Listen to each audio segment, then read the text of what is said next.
Off a quick break here, a little refill break. I'm Nick. I'm Adam. This is the PowerFall Project. We are known for our top 5 lists, and this week we are debating our top 5 things that kind of tickle our fancy or get us excited that other people maybe don't quite understand or other people don't get excited about. Is that a good description of what the list is about? Yeah.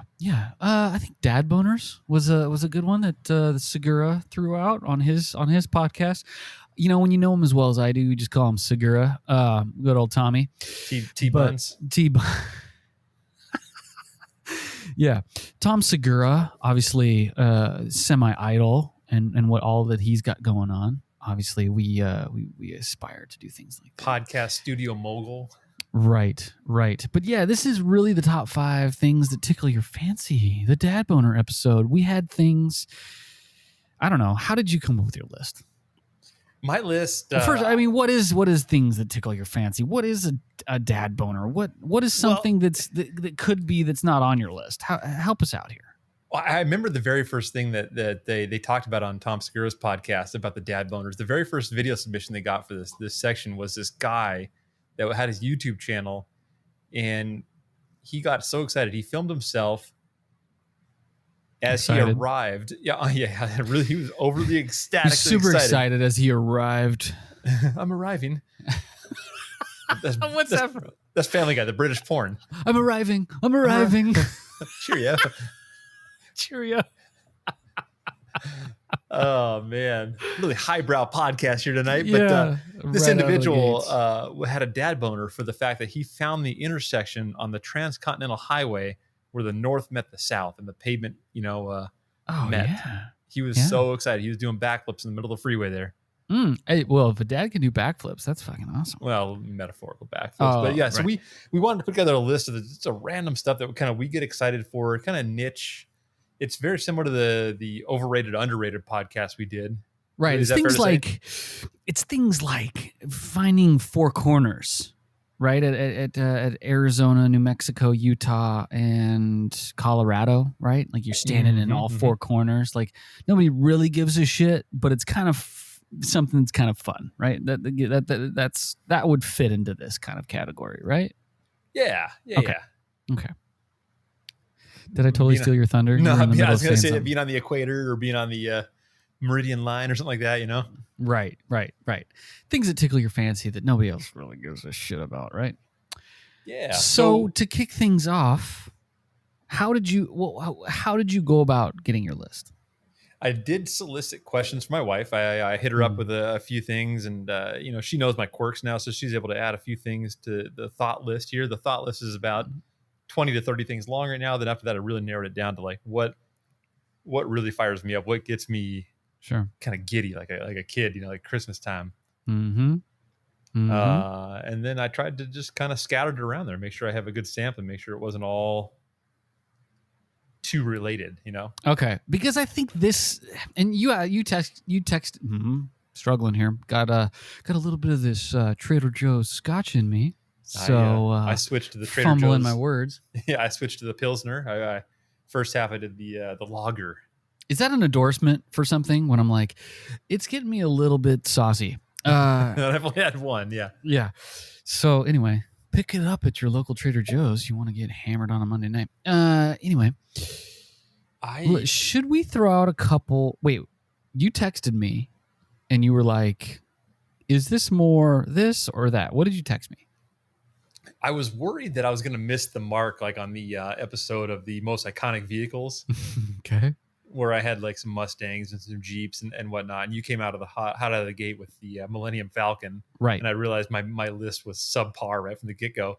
Because Yeah. I want to make sure we're in the same wheelhouse. I basically asked you, is your stuff items or is it more like an idea, like the feeling you get when you have like a fresh cut of paper into like construction paper, Yeah, it's true though. Like, you can cut that construction paper. Yeah, man. It's nice. That's homage to Family Guy. I stole that from Family Guy. Yeah. But and your answer was more towards the idea side of things, like the feeling.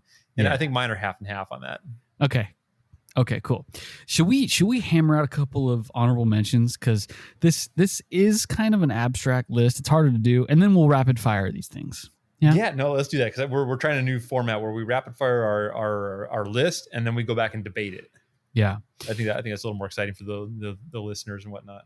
Okay, so I'm gonna start with a couple of honorable mentions. Actually, I only have 3 honorable mentions total. Okay. And then we can just kind of throw them out. Just kind of think about the thought process. Who's talking here? Let's see here. All right, honorable mentions. This is something that gives me a dad boner. That gives me that really tickles my fancy, if you will. When it happens right the first time. When it happens right the first time. Yeah. Okay, just a generalization. I mean? Yeah, generalization. When it happens the way it's supposed to, it just happens. It just you didn't have to do it a second time. You didn't have to try again. You didn't whatever. It just happened the way that it was supposed to. It's just like, oh yeah, solid. So, yeah, no, that's good. So I'm gonna circle back to that idea, that feeling of an idea. For me, mine was a sound. One of my honorables that I couldn't quite get on the list was a sound. Okay. Because I've gotten into cameras so much lately, I love the sound of a good shutter. Oh yeah, the camera. Yep. Now with the new mirrorless cameras, the shutter sound has significantly been reduced, and in some cases, it's basically a silent camera. Give me a good shutter sound, Nick. I like feeling like there's a mechanism moving, like this clunky, almost like it's the same thing I love about like what are the old clocks, the clocks you'd have in your house that sure. Grandfather clocks, yeah, that's what grandfather clock. Yep. Like they feel really mechanical, and there's the older the camera, usually the more mechanical that shutter sound is. And sure, for me, do the sound effect. Do the sound effect.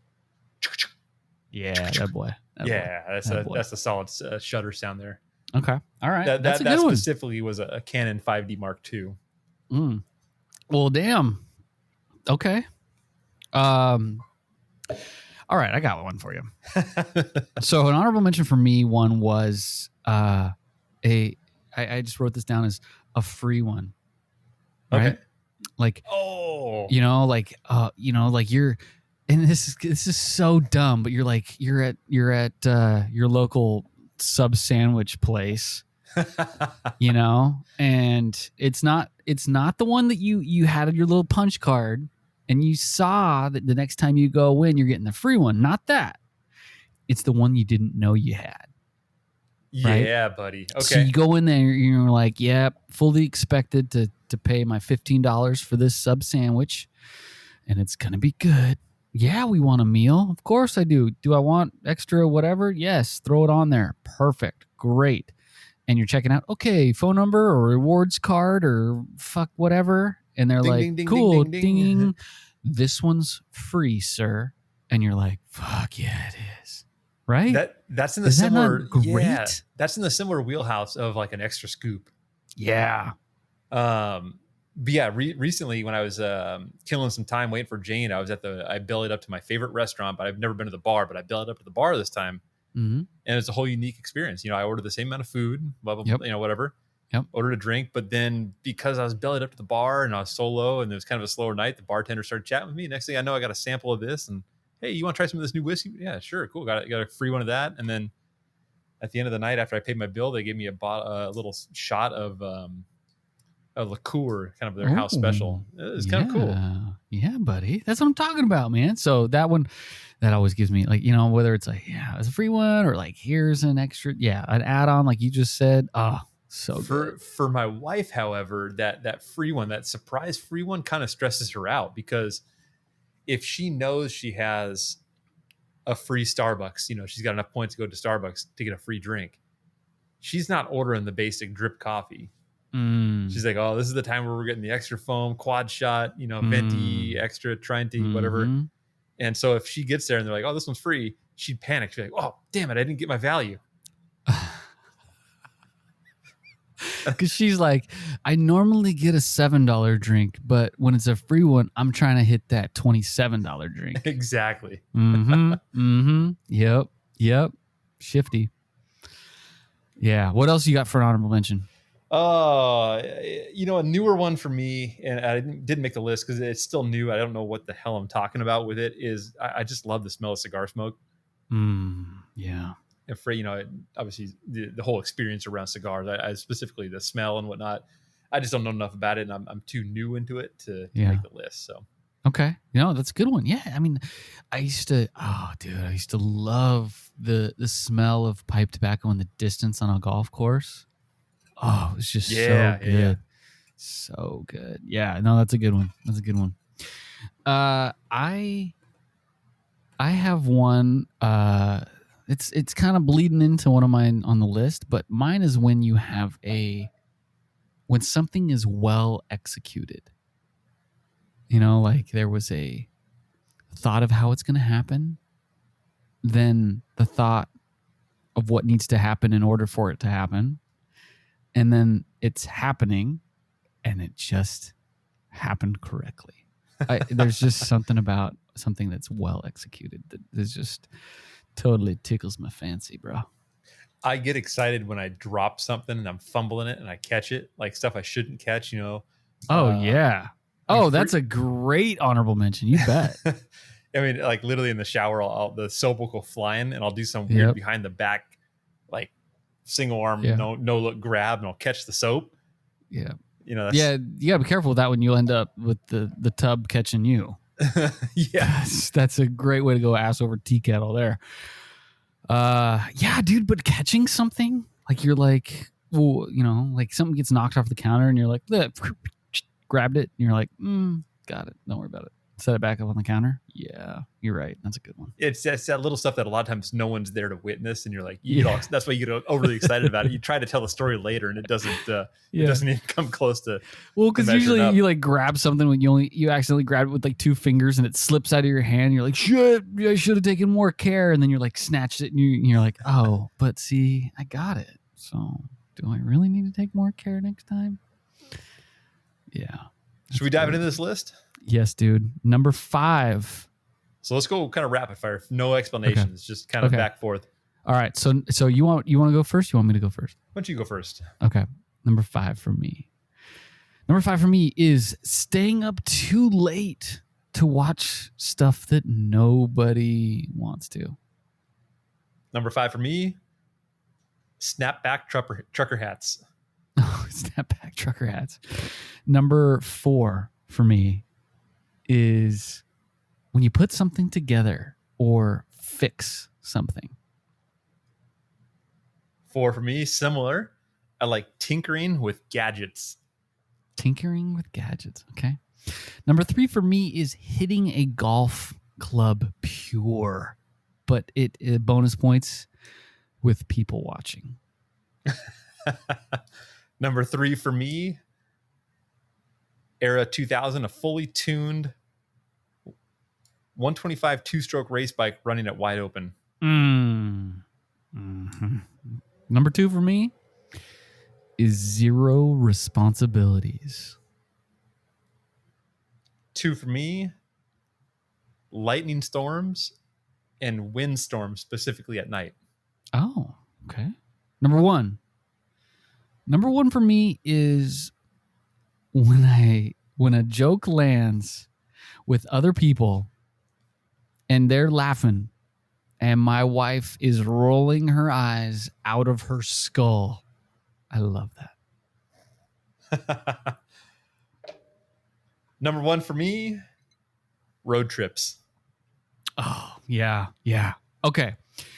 All right. So we just rapid fired. I'm gonna hit mine again. Number 5 is staying up too late, watching shit that nobody else wants to watch. Number 4 for me is putting something together or fixing something. Number 3 is hitting a golf club so pure, and especially with people watching. When they see me hit it beautifully. I love that. Number 2 is zero responsibilities. I show up for the weekend, or I show up at the meal, or I show up at the event, or I show up whatever, or people are coming over, and I don't have shit that I have to do. It's all taken care of. I love that. Zero responsibilities. Number 1 is when I tell a joke, and it's probably one I've told before, or something silly or ridiculous, or it's my style of sense of humor that my wife is totally tired of or sick of or whatever. And people laugh, good belly laughs. And my wife is over there just rolling her eyes. It is a blast. So that's my 5. Hit yours again. Nice. That was perfect. I wrote them down here so we can talk about them. So 5 for me was snapback trucker hats. Yep. 4 was gadgets, tinkering with gadgets. Yep. That's not a metaphor. 3 was a 2-stroke race bike. Yep. 2 for me was lightning storms and windstorms, specifically at night. Mm-hmm. And number 1 for me was road trips. Okay. So clearly road trips, I'm right there with you. We don't need to talk about that. Oh, we can talk about that, but I'm not going to make you just defend it. No, there's 2 different variables there on that. So whether you're solo or with a group of people, I'm equally excited. Okay. The 2-stroke bike wide open is so beautiful. I love that, and you're right with a, versus like a 250 or larger.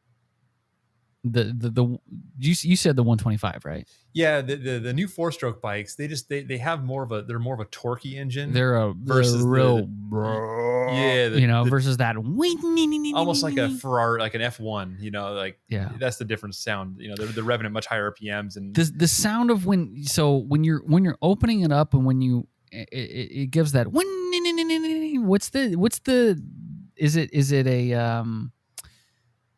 what's the sound when it chops like that?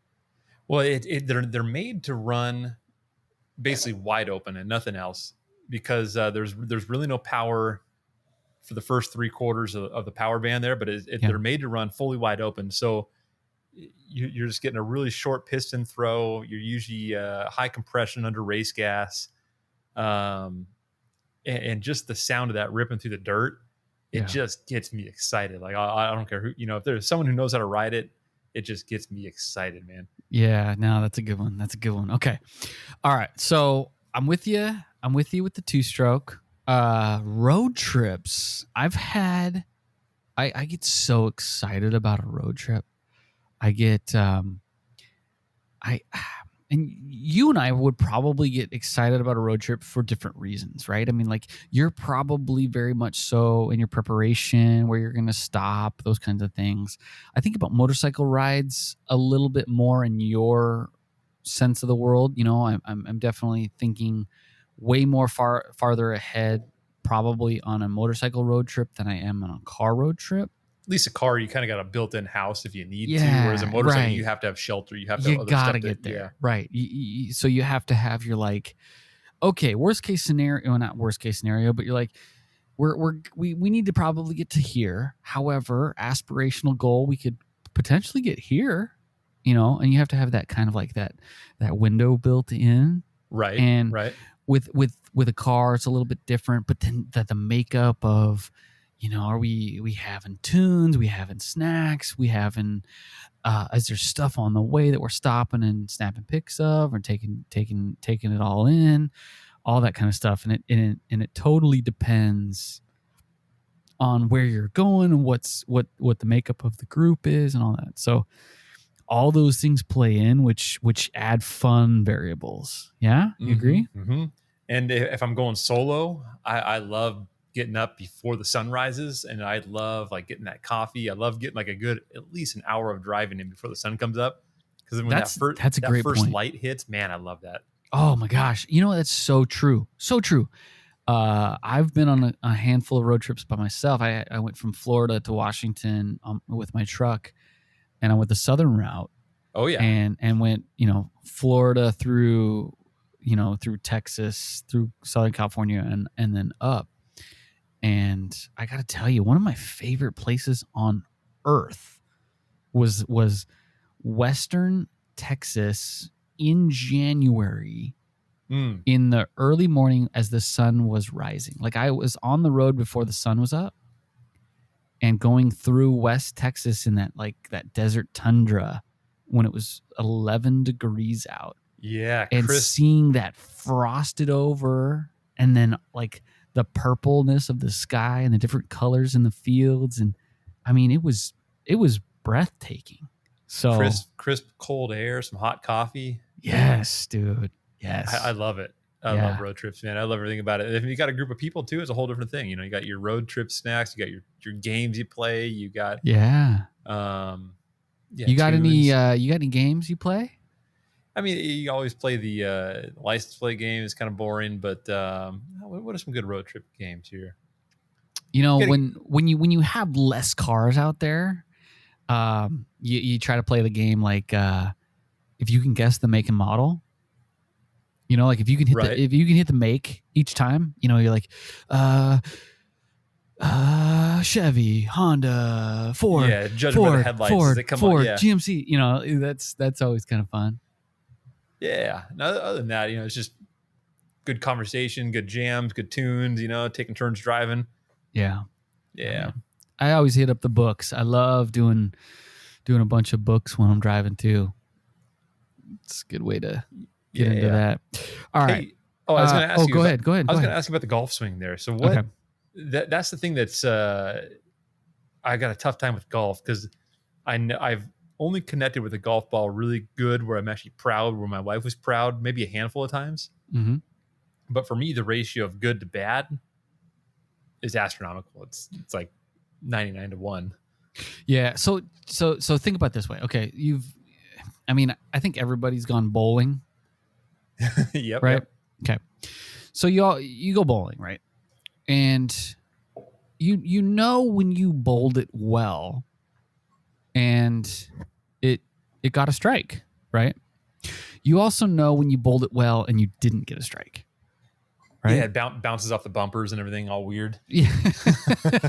No, but I mean, like when you bowl it well, and it hit right, and you feel like it hit right where it was supposed to, and not all of them fell down.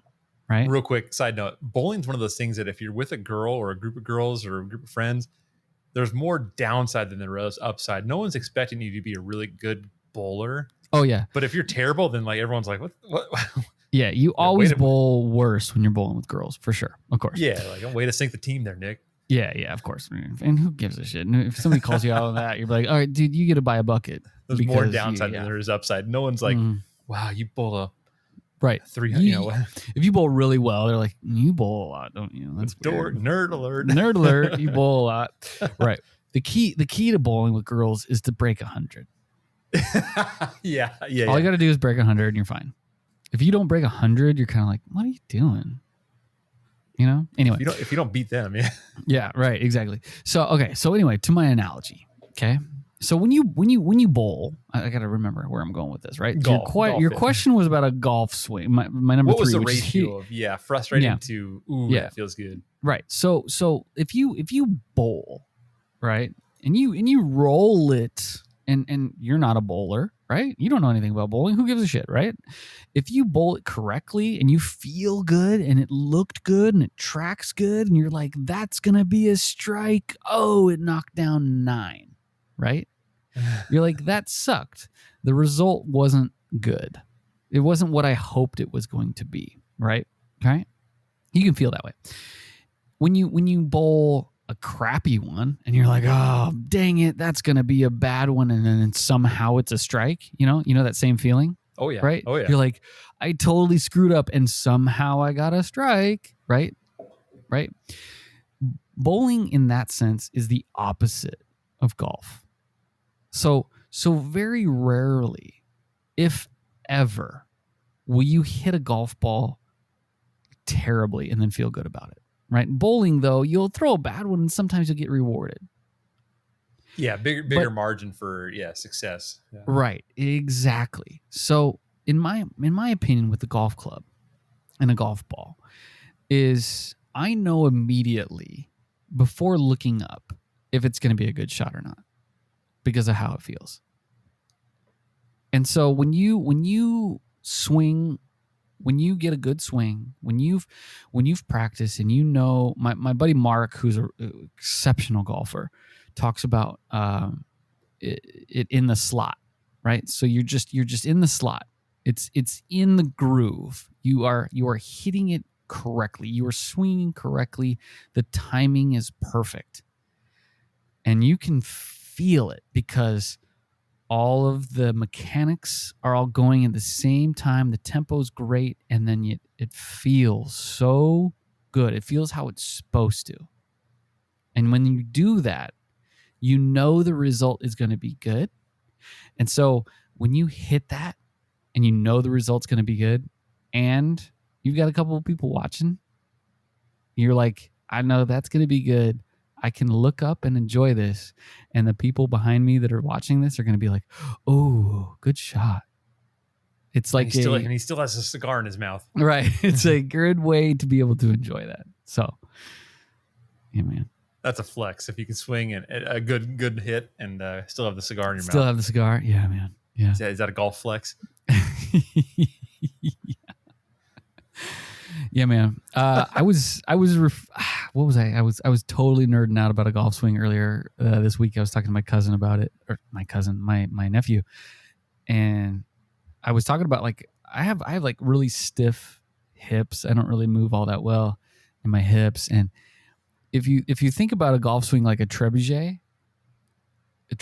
like a catapult, the old school one, right? If you look at your hips as like the big centerpiece of the trebuchet, and then the tip of the golf club, the head of the golf club, as like the whip that throws the rock, it's the same thing. So it's one big whip motion that starts with your hips being the big movement, and then is wider and as long as the tip of your club can be, the more speed it'll bring.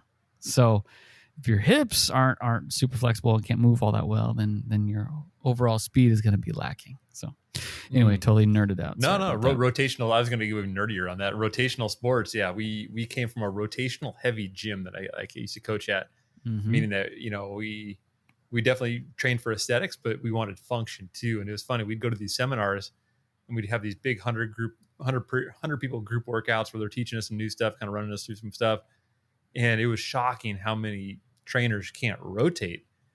And half the people that you're training on a daily basis want to play golf better. They want to play tennis better. They want to, get ready for baseball, whatever it is. And so being able to teach and coach hips, that was heavy on our list there. So it's kind of a nerdy thing. I just went on. I probably for sure. To a halt there, but yeah.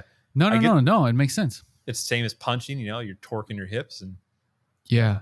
Well, we think of, I'm going to punch. Why would I have my hips? Why would I have to be able to rotate, all that kind of stuff? So you're astute to be able to point those things out. Number 4 for you. Remind me. It was number 4? Oh, gadgets. Tinkering with gadgets. All right, so very similar to mine. It's like when you put something together, whether it's IKEA stuff without looking at the manual, or I had to fix a pair of my wife's sunglasses, and I had to borrow this from my brother-in-law. I had to borrow his like set of like miniature screwdrivers so that I could do that and like be able to pull it apart and then be able to put it back together, and then it like fixed it like that.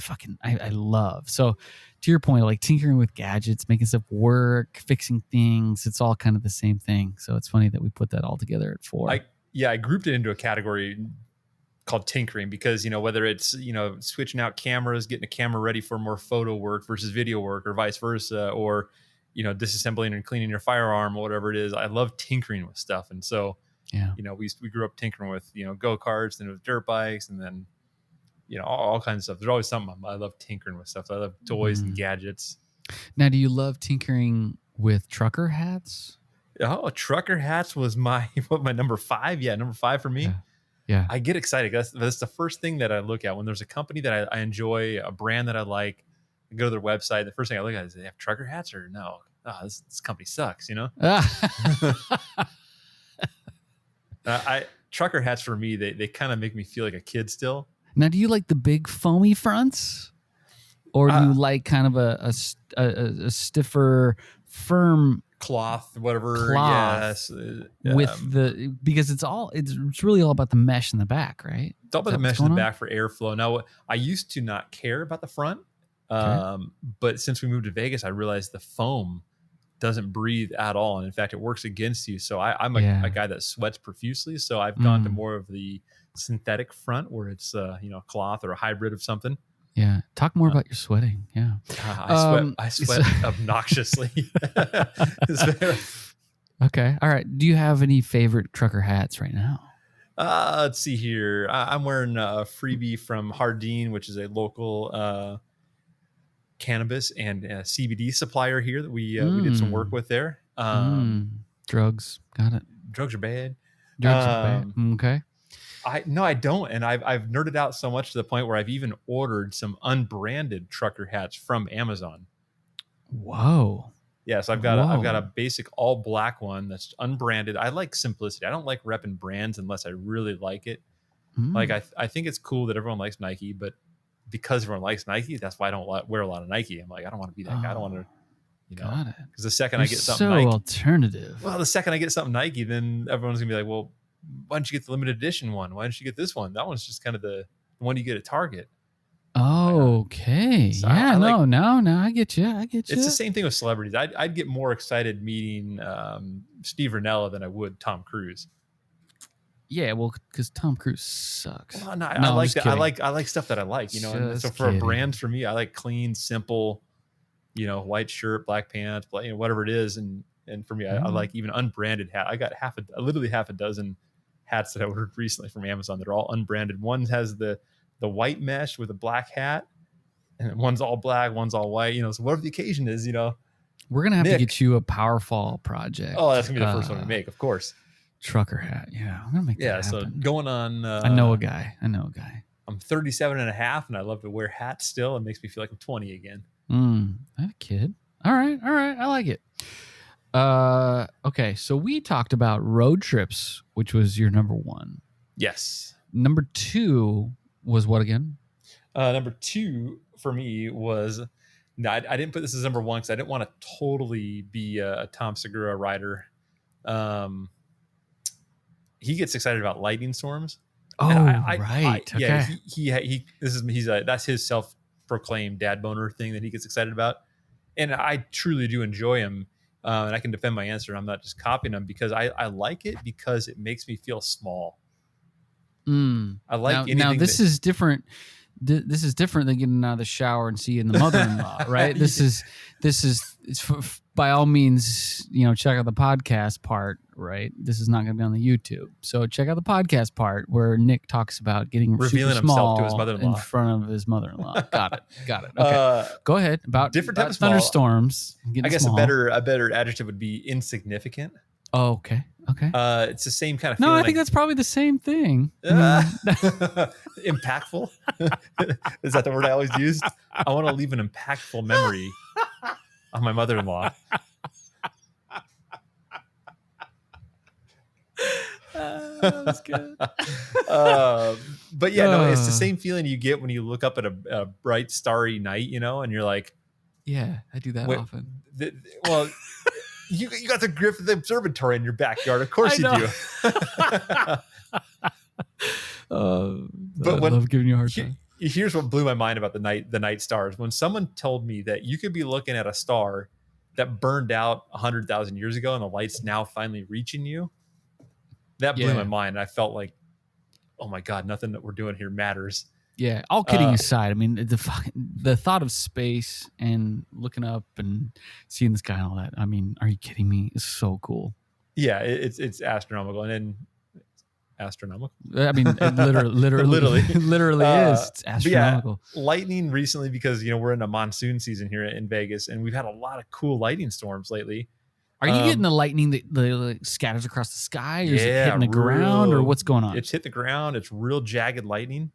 It's not the kind that kind of like moves slowly through the clouds and kind of illuminates the clouds.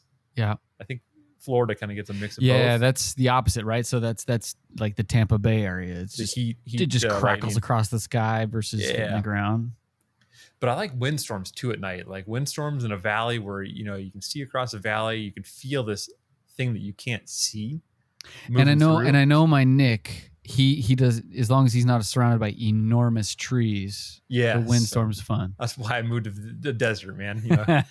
Maybe a cactus might follow me. That's about it. Right. These palm trees ain't coming down. No. But yeah, I like things that make me feel insignificant. Things that make me kind of feel like, wow, where's my place in this world? Yeah, that's good, man. I like that. Okay. Yeah. Is it just wind and lightning? Do you like the rainstorms? Don't like the rain. I mean, the rain is kind of more of a nuisance. I'm like, man, this is going to wreck so much stuff. And See, I'm the opposite. In Florida, I loved the summer rains. Like I'd have all my doors and windows open, and I would just, you'd get like, a lot of times in the Tampa Bay area, you'd get rain. Forrest Gump, big old fat rain, and it would come down, and you couldn't help but hear it hitting the palm trees and the banana trees and these big big ferns and your grass and all this other stuff, and you just hear just tons of rain because so much water is coming down, and it was just one. As long as you didn't have to go through it, right, and you could just be inside listening to it, it was great. Yeah, I dig that. Yeah, good as long as it's not like cold. Yeah, I like that. I like a Florida rain better than a Washington rain. Yeah. The Florida rain. Oh, yeah. I mean, the Washington rain. You know what? It's funny. So I was telling you about the show Alone, right? On Hulu, the History Channel show, and these guys are out in the wilderness. And the first couple episodes, they're like on like Vancouver Island, and the biggest deal is they're having to deal with this rain, and it's that Pacific Northwest, like just kind of like drizzle, like trickling on you all day long. So good luck getting never get dry. Yeah, you can never get dry. So that part is maddening for these guys, and then it was for us living up there as well. Yeah. But yeah, man. No, so that's good. I like the storm. I like the storms. That's good. So were you able to experience, your number 2 was having zero responsibilities. Were you able to experience any of that while on vacation last week? Yeah, I tell you, dude, I lucked out. So my boy Cole, which obviously avid listener, really is a big fan of you, Nick. Not so much me. But did happen to pick me up. Did me a solid. Drove him and his family 3 hours to come pick me up. Oh, he brought the family too. Yeah. To take me back to the valley to get a little bit back to nature. And so my boy has been a tree climber for 10 years. So up in the bucket, clearing trees away from power lines. Yeah. And now he not only does he, and then he spent some time running the crew, and now he runs the whole set of crews. Like dude's killing it. Like I could not be more proud of this individual. And so he took me out on a couple of his jobs, driving around the valley. We were up from Chelan to Lake Wenatchee, all over the valley, and it was just beautiful. It was 100 degrees, but it was beautiful. And so the opportunity to just kind of ride around with him running his show, keeping people safe, taking care of things, just doing his thing. It was awesome. And I had zero responsibilities. All I had to do was observe. I hung out, and when the shift was over, I gotta have a couple of beers, and then his wife made lunch. I hung, we got to hang out with his daughter, who's and see prior episodes. I talk about how she was my hero in a couple of different ways, and so I got to spend 3 days where I was the guest. I was purely there to play with the dogs and keep conversation, and zero responsibilities, and it was incredible. So any situation where I have zero responsibilities and things are taken care of, and there's just something about that tickles my fancy, Nick. I can feel it. You painted a beautiful picture there, and the first thing that came to mind when you were describing his job there was that's probably one of the only jobs in the world where you come home smelling better than you did when you left. Freshly cut wood, pine trees. Yeah. Well, it's 100 degrees out, Nick, and a lot of times you're 100 feet up with a chainsaw. So you're more than likely, unless you're cutting some fresh cedar, more than likely you are not smelling good. But that could have easily made the list if you and I just had a few more testosterone points. Was the feeling of cutting wood with a chainsaw?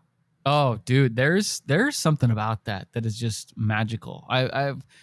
It's funny. I've only done it a handful of times. Less than 10 times have I cut wood with a chainsaw. Likewise.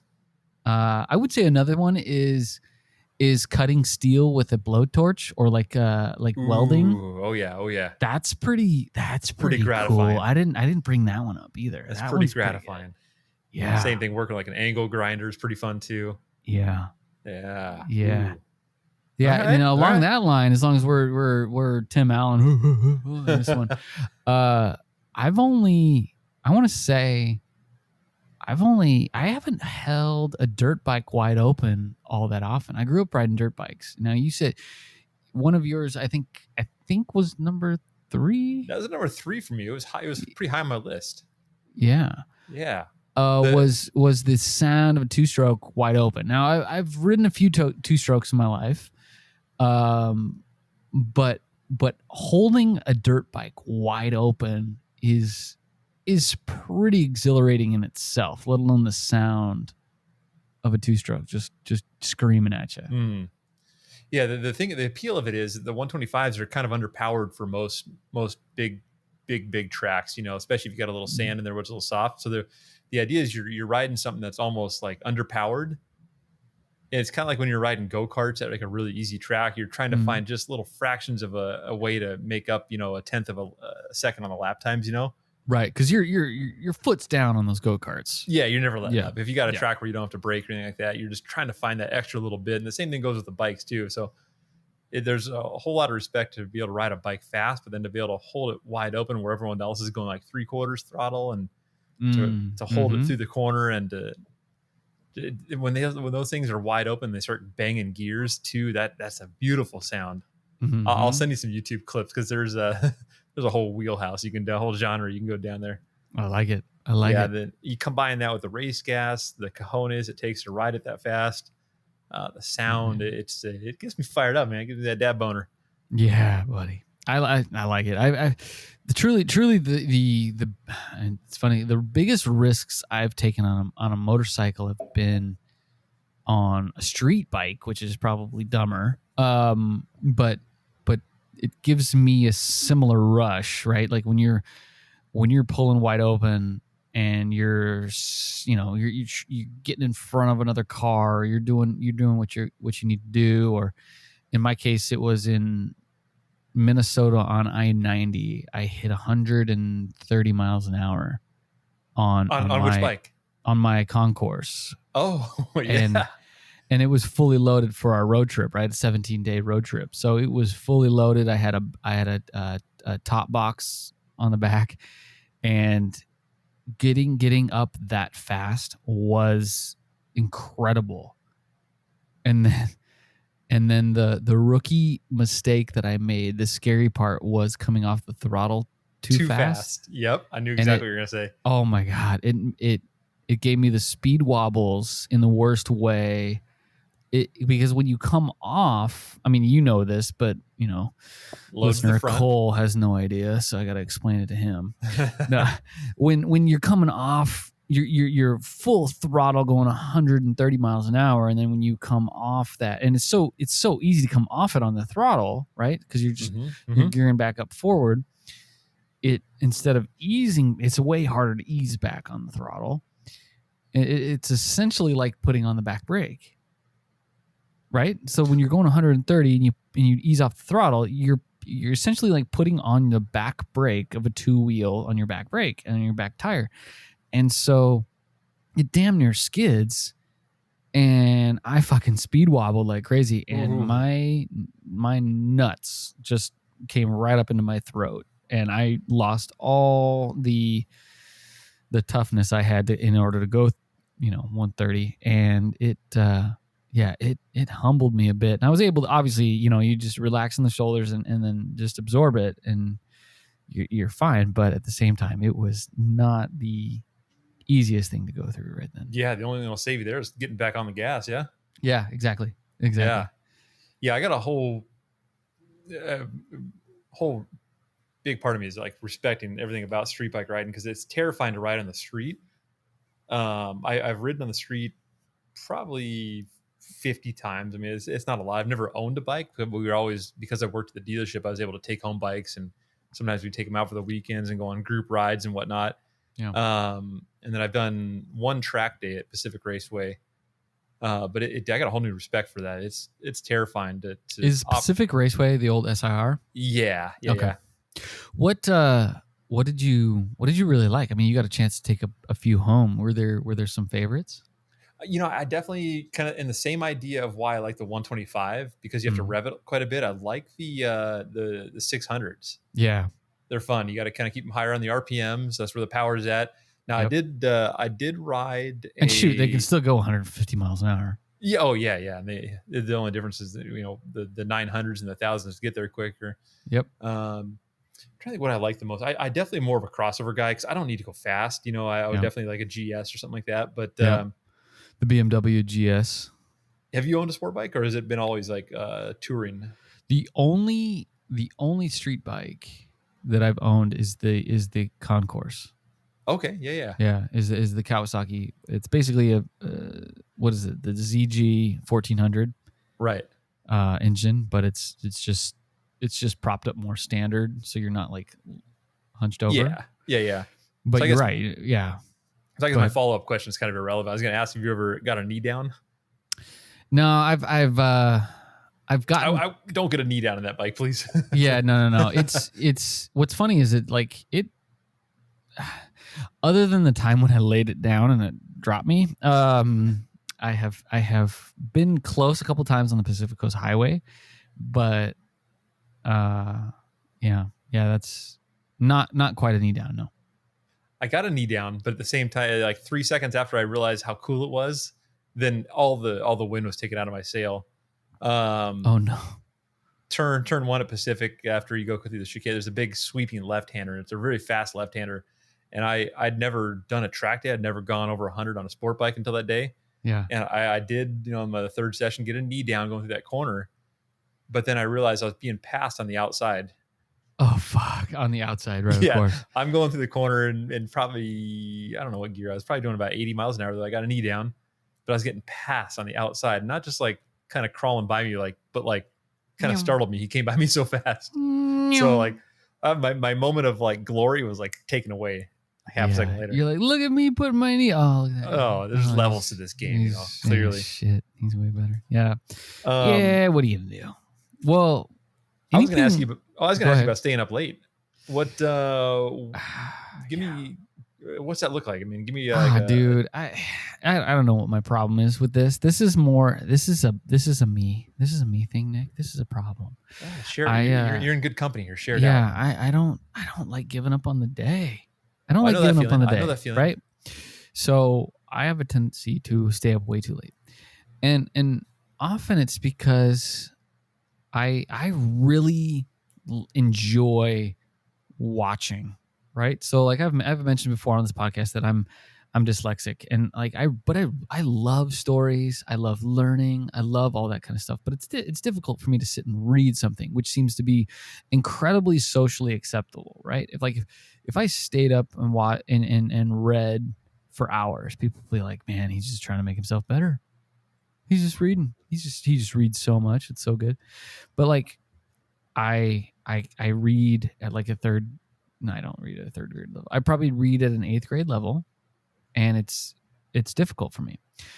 So I will watch stuff just so that I can fully understand it, fully appreciate it, fully learn about it, and I will stay up way too late. And sometimes I'm watching garbage movies that nobody cares about. Like a couple weeks ago. Yeah, that was my next question. Is it fiction or nonfiction? Most of the time it's nonfiction, but sometimes I will stay up late and watch movies that I've either seen before or didn't have a great opinion about. And I'm thinking, better give it another try. A Wedding couple weeks Crashers ago, was okay. Yeah.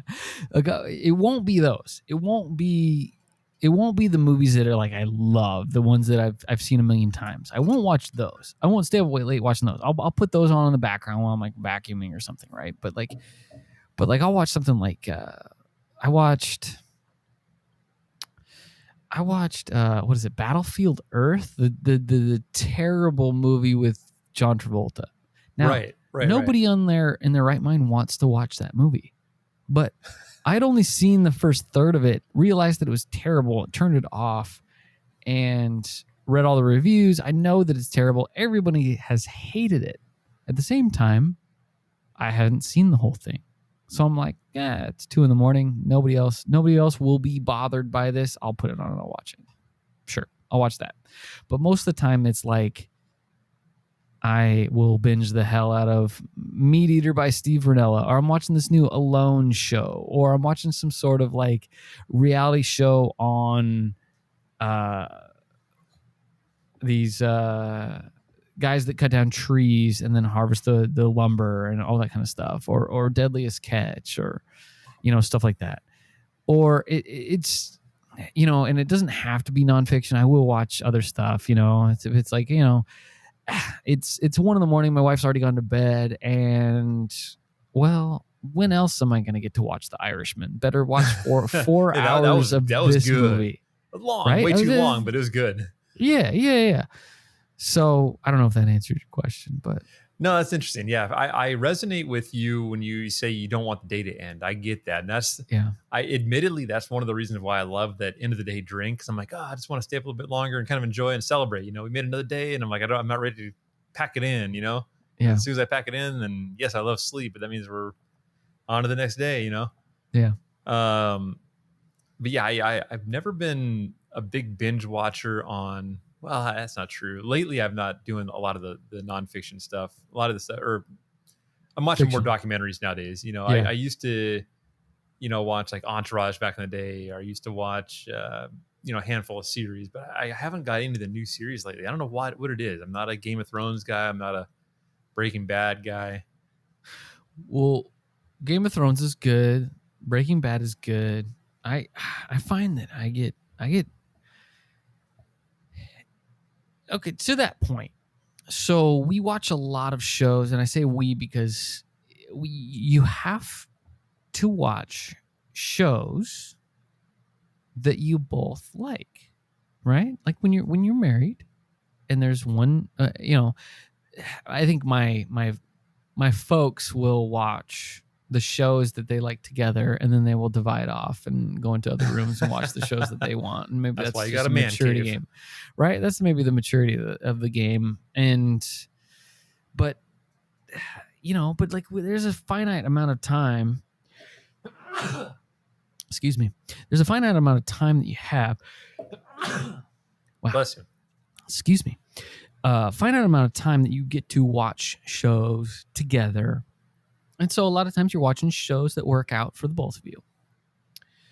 So, a lot of times then if I want to watch something a little bit edgier or more towards my liking, then I have to do it late at night. I'm not going to, I'm not going to wake up at 4 a.m. to watch a show that I'm excited about.